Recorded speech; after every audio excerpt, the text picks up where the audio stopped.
Hello, hello, hello, everybody. What's going on? I am here with James Legends and Nikki. How are you guys doing today? Doing good. How are you?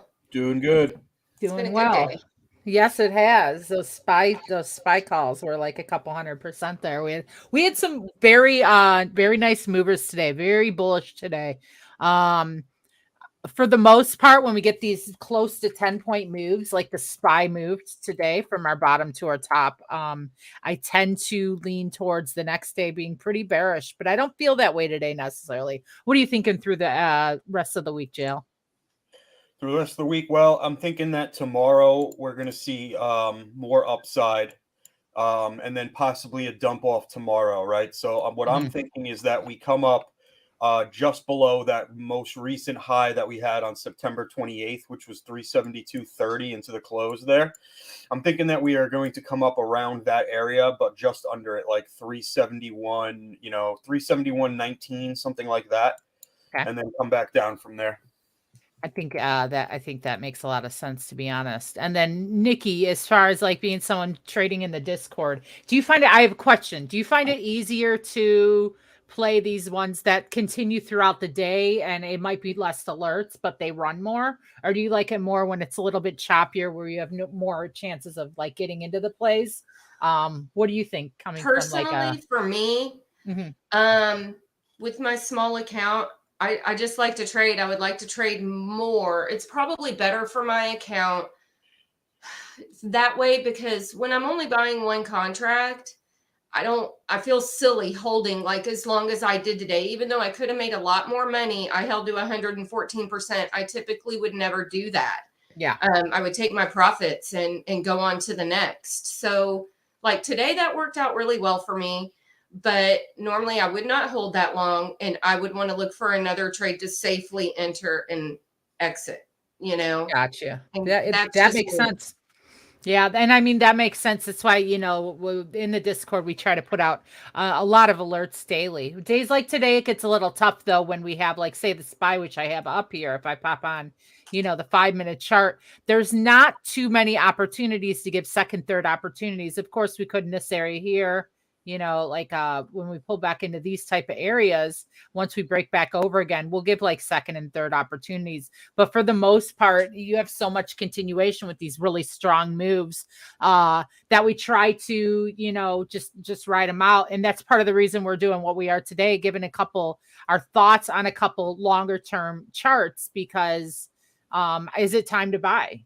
We had a very green day today. Is this time to start loading up? I'm going to do a couple, and James is going to do a couple. The first one I'm going to look at right here, really quick, is Tesla. All right. So a couple things I would automatically do, of course, on a 4-hour chart like this is James is all about that extension. I like my retracement. So I would, for very first thing I'm going to do is I'm going to retrace from our bottom back here in May to our top, which was a perfect triple top. I mean, I had told James back here when we couldn't break over this a few days ago, I said puts would pay huge here. It's time for swinging puts. And I mean, literally triple top almost to the dollar on Tesla. And now, we lost, and this was a big loss. As a matter of fact, we lost our golden fibs here. And we're hanging out kind of in between our, 786 or 618 fibs. And for the most part, that's what I'm kind of watching a couple things here. First of all, Tesla 245. So if we were to break that down into prices before the split, we would be at about, 885 right here, which to me is not a good Tesla entry. I'm sorry, I was totally wrong about that. We would be at 735 right here, which is getting to be a pretty good Tesla which is getting to be an okay, decent Tesla entry. But in general, I've always stood by that I don't want to take Tesla over 700 from prior to this split. So I'm still not liking Tesla here. We did have a pump today, and they had their cattle. Of course, their deliveries missed. Their deliveries were under where they should have been, which caused Tesla to really tank after hours, pre-market into market open today. We're still down 7.5%. We hit a down as low as 9% today, and that was after negative news catalyst from last week as well. So for me, I think Tesla has some more downtrend, it could easily hit here. I'm looking to add Tesla at 230 or below. And this is for swing entries only. I'm not saying Tesla can't push the next 4 days, or, that you can't take some opportunities on the bullish side of Tesla. But for Tesla specifically, I'm looking at 230 or below to add equities long-term or Leafs long-term. What's one of the stocks you wanted to mention, James? So one of the ones that I'm liking down here at these levels for like a starter position Can you on share? equities is Screen going to share. be Bank of America. I think Let's see your screen, JL. Oh, you want me to share? Yeah.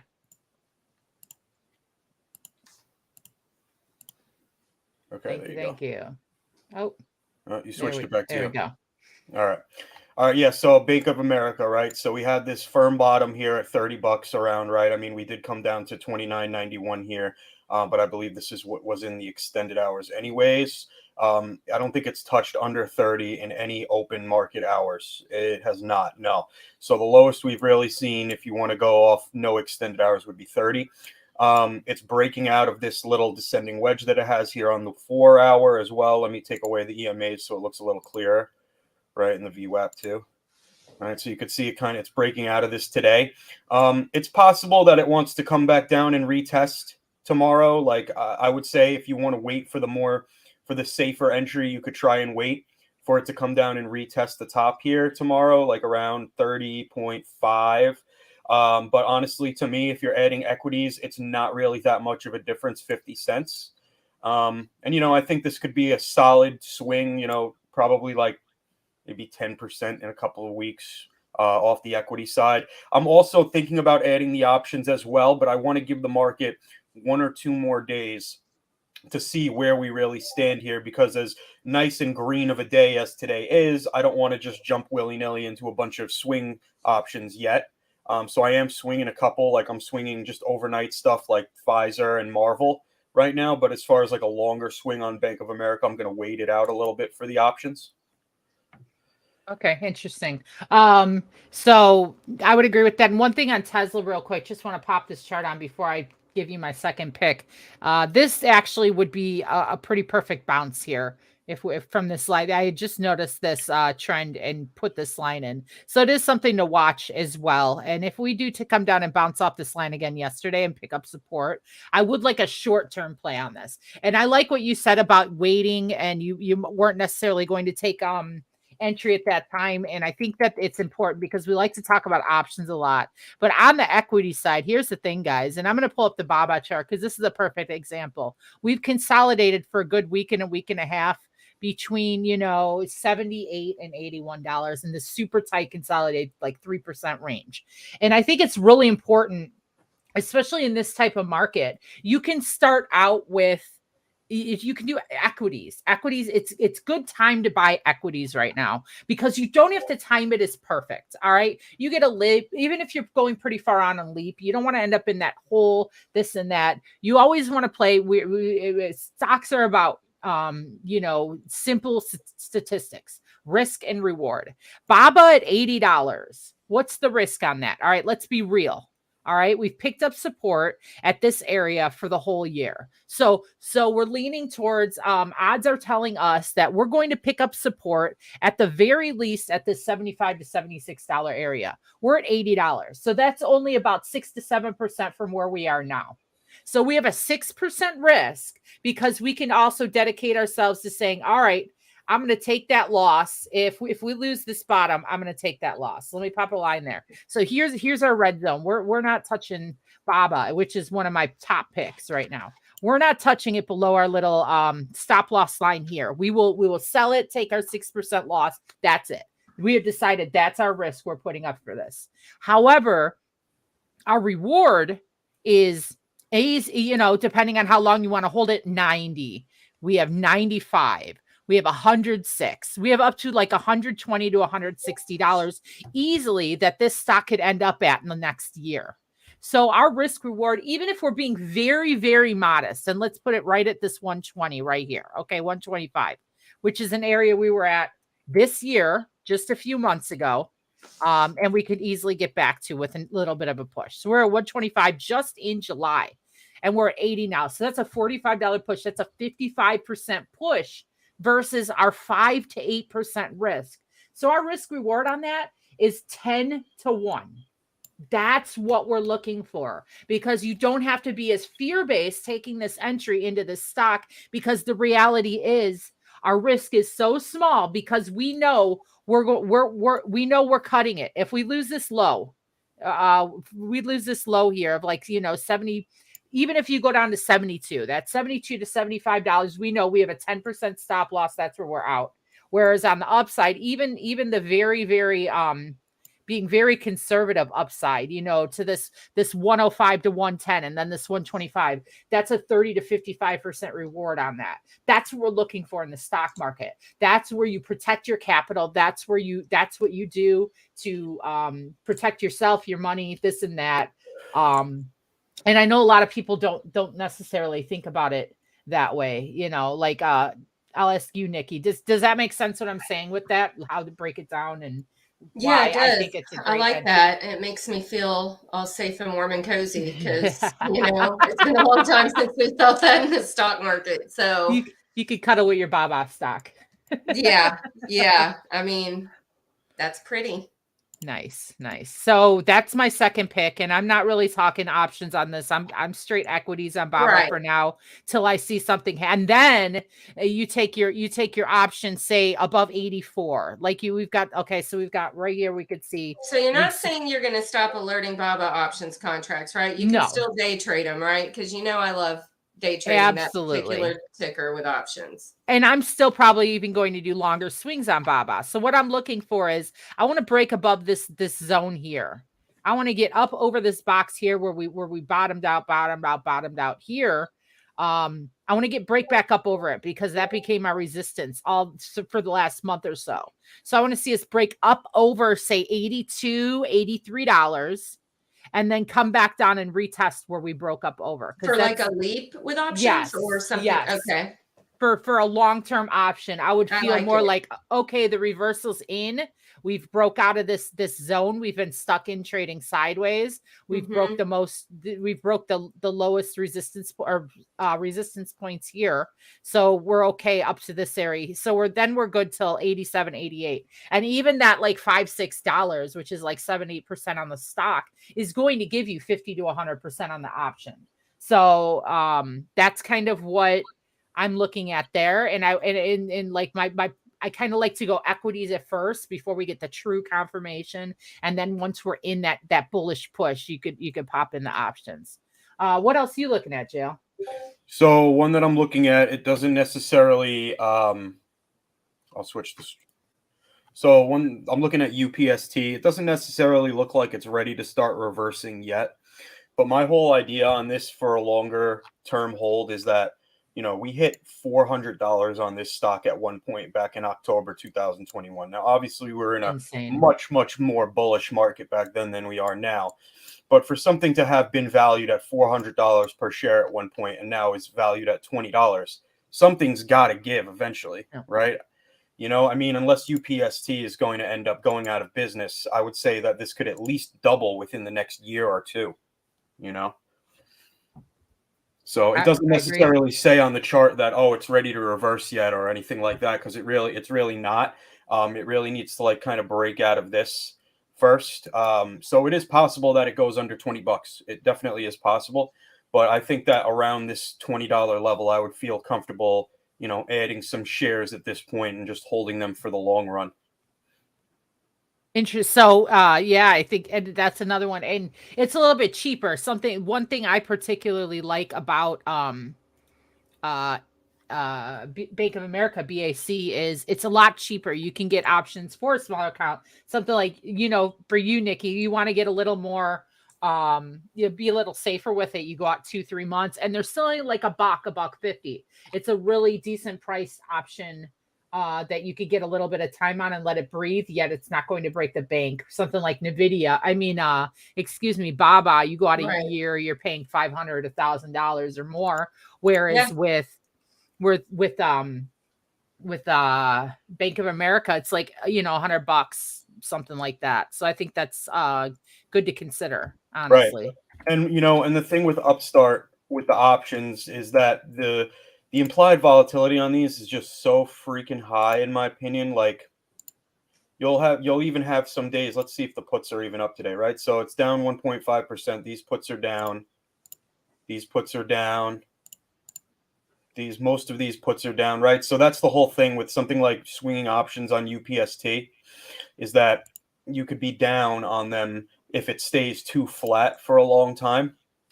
So if Okay. you're going to do options on something like this, I would say you probably want to come out to at least March of 2023, and it would be a long hold to where you're expecting these options to go into the money, right? Because I if don't they know why I go, said BAC. You were talking about Upstart. Sorry, yeah, guys.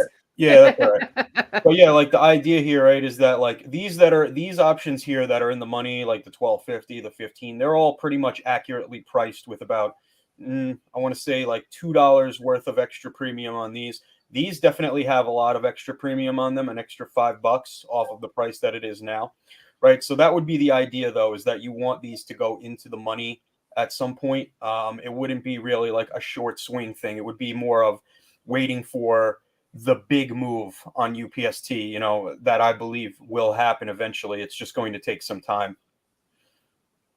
Right But on. it's Right good on. for shares, though. I think at this point you could start adding some shares, $20. It's not bad. Another one with that crazy good risk reward that we're looking for with a market the way it is. Finally, the last chart I want to I have talk a about is quick AMD. question. Yes. Like James, you were just talking about doing shares instead of options. Do you normally do both at the same time? Is that abnormal for you to do that on Elite? Like have equities as well? Well, yeah, I could add a couple of equities sometimes.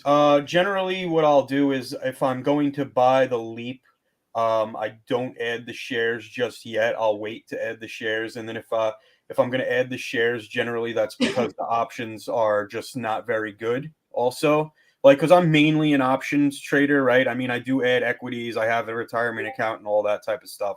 But my main plays out there are usually options. So, like for example, today I put out the Coal Swing KSS Mm-hmm. because that one looks great to come up from here.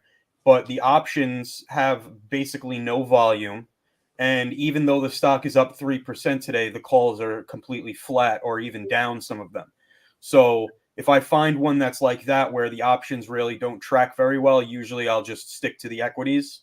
But if I like the options, then I'll generally just grab the leaps first. Okay, thanks. That's what I wanted to know. Yep. That I think that is fantastic. And we do get that with quite a few. And that's another reason I kind of tend to in this very scattered market because I get it. You don't miss the bottom. All right. But one thing I do say a lot in the Discord as well, I would rather be 5% too late than 10% too early. And what I mean by that is, I want to wait for some confirmation. I don't want to buy in just because I feel like I'm chasing or I want to get that perfect entry. I think you could cut down an abundance of risk if you just wait that little bit extra for confirmation. I mean, we're at great levels here, guys. AMD is another one. I have it up right here. This is another one I really do like, and more on the equity side than the option side right now. However, I did put out a short call on AMD over the weekend, and a short call, not a short, a call. And it was up pretty nice today. It was a January call. I think we hit 35%, something like that. We're up 4.5%. Here's the thing. So if you look at this stock, this is AMD on the 4-hour. All right. Back in June, we had that our market lows were back in June, which was right about here. You could see that we are substantially lower. We're a good 20% lower now than we were at SPY low of June, which is right here. We have that double bottom type. We missed it. We lost a couple bucks on it. We hit 357, but we were down to like 362 in June. So it was like we're 1% lower now than we were in June. You look at AMD, we're 20% lower here than we were in June. All right. So this tells me we've had way more sell off, but because we've got that deeper cut, it's going to take that much more to get out of that downtrend, that reversal. We have to be extra cautious with these type of entries because it's not guaranteed. So for me personally, I like loading up on a few shares here, at this $65 level, 62, because here's the thing, same risk reward. I mean, AMD was as high just in November 2021. We had AMD up at $163. Not that I think that's a reasonable price for AMD, but $100 AMD is absolutely reasonable. And $100 from the $66 level here is 50%. So once again, we're at that same old story that okay, so where would we put our stop loss here? So let's look at some of these lines here. We've got 60.26 right here. This is pretty strong, as you could look from previous support back in 2020. So there at that line of $60.25, that's our no matter what line. That's nope, we're done. That is literally where we were this morning, where we bounced. I mean, we were a little higher Friday, but that's literally 10% from where we're at right now. All right. So we know where we're selling, we're out. So buy some equities. And then this run up to 100 is very reasonable. We've got $75.86 is resistance. Even at 75 from where we're at now is, 18, 20% on the option. So that's a 2-to-1 risk reward right there. By the time we get up to that $105, we're at a 5-to-1, 6-to-1 risk reward ratio. That's the sweet spot. I want at least a 3-to-1, 4-to-1 on equities. So that's kind of why I'm leaning more towards equities right now. I'm going to do a more in-depth video of why I'm not loving leaps, and I'll do that later on this week for you guys and go a little more in depth. Nikki and I are going to be having our new stream coming soon, and that's going to be the first episode. So I want to urge all of you to please DM me your questions. I can answer them anonymously on the stream, or send me your name and picture. It's fine, whatever you want to do. But please, I would love to hear some questions. It'll really help us out. Yes, anything. If you don't understand Literally how to get into my anything. plays, anything. So this is my second watch. These are equity watches at this point. And so for AMD, over like say 69 with a hold in this area here where we've been trading sideways. So I'm gonna pull this line down right about here. I want to see us hold at least a day or two above that $69 to $70. And that's when I would shift into leaps. So to what you asked earlier, Nikki, yes, I do hold both. I'll go a little heavier in equities and then very light in options. And as we get that confirmation, I will even I'll sell some of the equities and shift it into the leaps because it's getting stronger, and that's where you can make the most money. And the risk reward starts to even out to a place where it makes sense. So I like that. I'm going to have to try it. I've kind of just stuck to some long holds with my equities and day trading or swinging a few options, but I've not held the same ticker on both. So that's interesting. I might consider that. You have to have high conviction to do that, in my opinion. So it's something you have high conviction on. So yeah. Well, that's kind of all I have for now. Tesla not touching at this level. Bob on AMD, love equities at this level. Wait a couple percent more of a uptrend before I would shift into leaps on those. And you heard from JL if he wants to wrap up what he went over. Yep, just a little bit of BAC here, a little bit of UPST here, and slowly scale in, right? Like I would say right now is a good time to add 15 or 20% of what position you want and leave a lot of room to add more, because we don't know for sure if this is the absolute bottom of the market or not. And if it is, then we'll just figure that out as we go and add more to our positions, right? But it's better to be safer and have more money to trade another day than it is to just add everything right now and then not have that money. So for sure. And that's exactly it. It doesn't matter the guessing. Oh, this is the reversal, this and that. Wait for confirmation. This market will destroy you if you don't wait for confirmation. So thanks for joining us, guys. We're going to try to do this more often with just a little bit of pop-ups. And again, I don't have a date or time for Nikki and my stream. That's coming up soon. She trades stocks and more. Be on the lookout for it. We will post links as it goes live. I cannot wait to put Nikki under the ringer and be in a constant in the trading stream. I'm so excited. Let's go. Y'all be gentle with me, okay? Everybody's been waiting to get you in streams. Everybody, you're gonna double our viewership just because Nikki's here. So let's I would love that. All right. Well, thanks, Nikki. Thanks, James, for popping on with us. Thank you too. Y'all make it easy. Love y'all. Love you guys too. Right. Bye. Bye, everybody.